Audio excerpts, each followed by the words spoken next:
हातिम ताई खां वधीक हिम्मत वारो।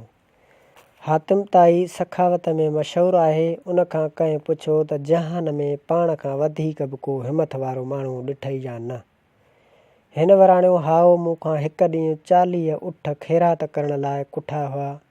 मूं हिकु ॾींहुं 40 ऊठ ख़ैरात करण लाइ कुठा हुआ। चङा भला ॾिसणा वाइसणा माण्हू बि अची ख़ैरात ते पहुता हुआ। हेॾां ख़ैरात हली रही हुई त आउं कंहिं कम सां शहर खां ॿाहिरि मैदान ॾांहुं निकिरी वियुसि। उते हिकिड़ो काठी ॾिठमि त काठियुनि जी भरी गॾु कई हुई। मूं पुछियोमांसि त होॾां ख़ैरात नथो वञी, ख़ैरात ते नथो वञी छो? जो उते राॼ अची गॾु थिया आहिनि, गोश्त पिया खाइनि ऐं विरहाइजनि ऐं गोश्त घर खणी वञनि।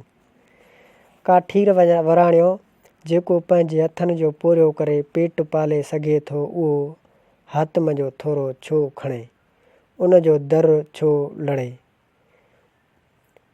उन जे दर ते छो लड़िजे। हातिम ताई चयो त मूं उन काठीर खे शाबाश ॾिनी, जस चई ऐं दिलि में हिन खे पाण खां वधीक हिम्मत वारो सम्झमि। सो कंहिंजो बि थोरो न खणिजे ऐं पंहिंजी हिम्मत पाण कजे। इन मां इहो सबक़ु मिले थो। हातिम ताई खां वधीक हिम्मत वारो।